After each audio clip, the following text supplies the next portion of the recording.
बंगी साहब, आखिरकार क्या ये जो एक कमेटी भी बना दी गई है और आज हमें एफआईए की तरफ से कार्रवाई भी नज़र आ रही है, क्या समझते हैं कि हुकूमत इन सोशल मीडिया एक्टिविस्ट को काबू करने में कामयाब हो जाएगी? क्योंकि अभी तक तो ना तो दुनिया में इस पर काबू पाया जा सका है और ना ही पाकिस्तान में बहुत सारी कोशिशें करने के बावजूद भी इस पर काबू नहीं पाया जा सका। हमने बड़े हरबे इस्तेमाल करके देख लिए, हमने जो है वो इसकी स्पीड भी कम करके देख ली, फायरवॉल भी लगा के देख लिया और तरह तरह की के हरबे इस्तेमाल करके ले दे रहा, फाका नहीं हो रहा। मेरा सब बात यह है कि सोशल मीडिया का देखिए ना जी जो चीज़ें आती है इंफॉर्मेशन इन अवेयरनेस, जी यही है।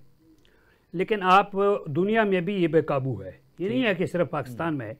लेकिन ये आप पीटीआई ओरिएंटेड अगर इसको कराते हैं, ये तो चंद दिनों के काम है, कमीशन है या कमेटी है, उसने रिपोर्ट पेश करनी और कहने इन लोगों को पकड़ दकड़ कर को कहानी ख़त्म। ओवरऑल आपको देखना होगा इसके लिए, कोई मुस्तकिल हल ढूंढना होगा। पहले तो आप देखें हुकूमत क्या कर रही है, वो तो खुद टिकटॉक की तरह इस मुल्क को चला रही है। ठीक, जैसे टिकटॉक अकाउंट चलाते हैं ना, एक तरफ से आवाज़ आती है कि जनाब मोए मोए, और दूसरी तरफ चीन टपाक डमडम, और आवाम के साथ अयोगमा हो रहा है। सीरियस ही नहीं है ये। देखिए इसमें डिसइंफॉर्मेशन है, मिस इन्फॉर्मेशन है, माल इन्फॉर्मेशन है, डिफरेंट कैटेगरीज होती है। कि बाज़ों का एक न्यूज़ होती है, कोई चीज़ होती है, आप शेयर करते हो, उसमें आपका इंटेंशन शामिल नहीं है कि आप किसी को हार्म करें जी। एक है उसमें आपका इंटेंशन शामिल है, और एक ये है कि वो ट्रू है, फेक न्यूज़ नहीं है, लेकिन आप किसी को हार्म करने के लिए उसको भेज रहे हैं आगे। इन तमाम चीज़ों पे काबू पाने के लिए हुकूमत को एक जो है ना जामे पॉलिसी बनानी पड़ेगी।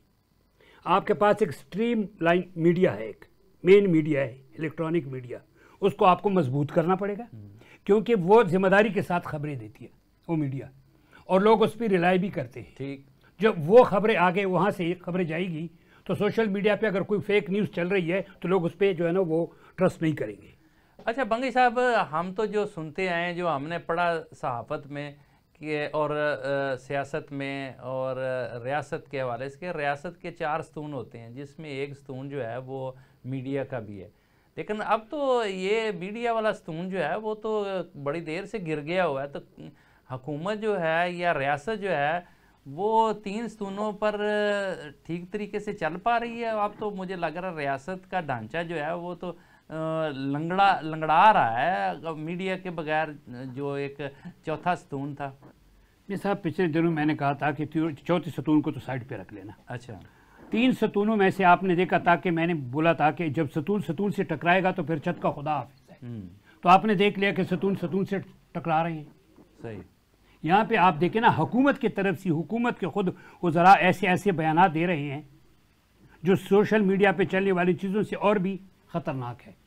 अगर ज़िम्मेदार वज़रा इस किस्म के बयानात देते हैं जो किसी को तकलीफ़ देते हैं, या मुल्क के मतलब किसी एक सूबे के हवाले से मैं बात करूँगा कि उसको सेपरेशन की बात हो रही है, इस किस्म की बातें वो करते हैं, तो फिर तो जेंटलमैन अस्तगफिरुल्लाह, ठीक, तो खुद वो इस तरह बातें करते हैं। ठीक। अच्छा ब्रिगेडियर साहब, ये बताइएगा कि क्या हुकूमत के रास्ते में सबसे बड़ी रुकावट जो है वो सोशल मीडिया है? और अगर सोशल मीडिया पर काबू पा लिया जाए, जिस तरीके से हुकूमत कोशिश कर रही है, तो क्या तहरीक इंसाफ को काबू किया जा सकता है? नहीं, ये मेरी नजर में तहरीक इंसाफ का जवाब नहीं है। ये तो देखिए ना, सोशल मीडिया सिर्फ पाकिस्तान के अंदर तो नहीं है ना जी, पाकिस्तान से बाहर भी है। अब आपने फायर वॉल भी लगा ली है, आप उसको फिल्टर भी कर रहे हैं, सेंसर भी कर रहे हैं, वीपीएन को गैर शरई भी करार दे दिया है। तो क्या लोगों तक इंफॉर्मेशन पहुंची रुक गई है? नहीं। क्या लोग जो है वो अवेयर नहीं है कि क्या हो रहा है क्या नहीं हो रहा? इस किस्म की मेरे ख्याल से इस किस्म के इक़दाम से आप इंफॉर्मेशन के फ्लो को रोक नहीं सकते। इंफॉर्मेशन, और खुसूसी बात यह है कि जब किसी भी इंफॉर्मेशन के फ्लो को आप दबाएंगे तो किसी वो अपना वो इसी तरह है, उसको लोग ज्यादा देखेंगे। जैसे आप किसी फिल्म को अगर पॉपुलर करना हो तो, या किसी किताब को पॉपुलर करना हो, आप उसको बैन कर दें तो लोग फिर कोशिश करते हैं कहीं ना कहीं से तो खरीदे, कहीं ना कहीं से फिल्म को देखें। सही। तो देर आर तरीक़ेकार जो आप जो मर्जी कर लें, लेकिन जो इंफॉर्मेशन का, जो हक़ाइक़ का, जो सच्चाई का जो फ्लो है, और जो एग्जिस्टिंग चीज़ें हैं, और जो आजकल लोगों का कि एजुकेशन का म्यार है, जो उनकी तालीम का म्यार है, जो ये अपना अपना अपना एक बहुत बड़ा अपना यंग तबका है जो यूनिवर्सिटी और कॉलेज में पढ़ता है, वो बहुत सारी चीजों से अवेयर है, उनकी अवेयर नहीं। अब तो मैशत रिलेटेड हो गई है सोशल मीडिया से, और बहुत सारे पाकिस्तान में इवन के बहुत सारे मामलात रोज़गार के जो हैं वो रिलेट करते हैं सोशल मीडिया से, बल्कि इंटरनेट टेक्नोलॉजीज़ के साथ। तो अगर ये इस किस्म की कार्रवाइयाँ होंगी तो क्या माशी तौर पर भी लोगों का नुकसान नहीं होगा? तो पहले क्या लोगों का फायदा हो रहा है? नहीं, इंफॉर्मेशन टेक्नोलॉजी को जब आप फायदा तो नहीं हो रहा, लेकिन किसी हद तक चले आईटी टेक्नोलॉजी से लोग रोजगार तो कमा रहे थे ना। नहीं कमा रहे हैं, बिल्कुल मैं आपसे अर्ज कर रहा हूँ, मैं यही अर्ज कर रहा हूँ कि इंफॉर्मेशन टेक्नोलॉजी रोजगार का बहुत बड़ा जरिया है। तो पहले जो हुकूमत ने इकदाम किए हैं उस पे लोगों की पीठ पे छुरा नहीं घोंपा है। लोग तो बेचारे बेरोजगार होके रह गए। आप ये कहते थे कि जी हम लोगों को रोजगार देंगे, हम तो जी नई टेक्नोलॉजी लेके आएंगे, हम इंफॉर्मेशन टेक्नोलॉजी में इतना पैसा। आज दुनिया सिर्फ और सिर्फ इंफॉर्मेशन टेक्नोलॉजी आईटी पे चल रही है। आपकी बड़ी बड़ी इंडस्ट्रीज आईटी पे चल रही हैं। अगर आप उस आईटी को काटेंगे तो आप पाकिस्तान की तरक्की को काटेंगे, आप इस मुल्क की मईशत को नुकसान पहुंचाएंगे जो ऑलरेडी बहुत पहुंच रहा है। एक नौजवान आदमी बेचारा डिजिटल इकोनॉमी के जरिए बहुत चीजें कमा रहा है। अगर आप उसके रोजगार पे हिट करते हैं तो अल्लाह ताला भी मतलब उसका इफेक्ट आप पे भी आएगा और मुल्क पे भी आएगा। लेकिन जब सोच न रखने वाली हुकूमतें हों जो जाती मफादात के गिर्द अपने आप को घुमाती हैं और करप्शन बेस्ड होती हैं, गवर्नेंस बेस्ड नहीं होती हैं, वो इसी किस्म के इकदाम करती हैं जो आपको नजर आ रहे हैं। ये कोई हैरानगी की बात नहीं है। सही। अच्छा गजनफर साहब ये बताइएगा कि क्या हुकूमत जो है दुनिया देखिए, जब आपको दुनिया की हकायक का अंदाजा नहीं है कि पूरी दुनिया इस वक्त इंफॉर्मेशन टेक्नोलॉजी पे चल रही है, आपकी हर चीज जो है वो कंप्यूटर इस पे इंटरनेट बेस्ड है, हर चीज के जरिए आप इंटरनेट से पैसे भी कमा रहे हैं, आप उससे लोग अपना रोजगार भी चला रहे हैं, उससे अपना बहुत बड़े बड़े कारोबार चल रहे हैं, वो रेवेन्यूज लेके आ रहा है, हुकूमत के लिए रेवेन्यूज लेके आ रहा है। तो आप मुझे बताएं ना, तो जब आप ये चीजें जो हैं उन चीजों को आप दफन करेंगे, नुकसान पहुंचाएंगे, तो आप मुझे बताएं कि फिर मुल्क तरक्की करेगा या मुल्क की इकोनॉमी जो है या अपना जो अपना आखिर वो जो लोगों की इकोनॉमी और मुल्क की इकोनॉमी वो जो है तबाह बर्बाद होगी या तरक्की करेगी? इसका जवाब तो एक आम आदमी से पूछ लें जो बाहर बैठा हुआ है। लेकिन जिनको ये पता होना चाहिए, जिनको ये सोच होनी चाहिए, वो तो इसके अगेंस्ट काम कर रहे हैं। अच्छा, ये सवाल फिर यहाँ ये उठता है कि क्या हुकूमत को इस बात का इदराक नहीं, या वो किसी को खुश करना चाह रही है या किसी का नुकसान करना चाह रही है? क्या मामला क्या है? क्यों फिर हुकूमत जो है वो इस तरह के इकदाम करती है? सर अब इसमें क्यों का सवाल जो है कि जब मैंने आपसे अर्ज किया, जब सारा कुछ जाती ताकत के और जाती करप्शन के गिर्द रिवॉल्व हो रहा हो, तो फिर आप कोई भी कदम उठा सकते। फिर आपको अवाम का इंटरेस्ट हो या आम आदमी का या मुल्क की मईशत का इंटरेस्ट तो नहीं होता ना जी। इसलिए उनको पता है कि उन्होंने अपने लिए बजट को प्राइम मिनिस्टर, प्रेसिडेंट, मिनिस्टर्स ने अपने लिए बजट मखसूस करा लिया और वो उस बजट के लिए खावे खाते रहेंगे जिस तक वो बजट खत्म नहीं होगा। और इन हालात में हर चीज के ऊपर अदर पड़ा है, लेकिन अगर बजट बढ़ा है तो प्राइम मिनिस्टर हाउस और प्रेसिडेंट हाउस और चीफ मिनिस्टर हाउस का बढ़ा है। तो आप कभी जाके तीसरा टेन्योर है पीपल्स पार्टी का, कभी आप जाके कराची हैदराबाद जो है अपने हैदराबाद सक्खर हाईवे जो है उसका कभी हाल देखें और कभी उसको अंदाजा लगाएं कि माजी में पिछले 12 साल में उसके लिए कितने पैसे सैंक्शन किए गए हैं, आज उसकी क्या हाल है। खैरपुर के नजदीक आके सड़क का हाल देखें, खैरपुर शहर के अंदर जाएं और हाल देखें, और वहाँ पे किस तरह गटर उबल रहे हैं और किस तरह लोग जो है वो बदबूदार पानी में रह रहे हैं, लेकिन किसी को एहसास है उसका।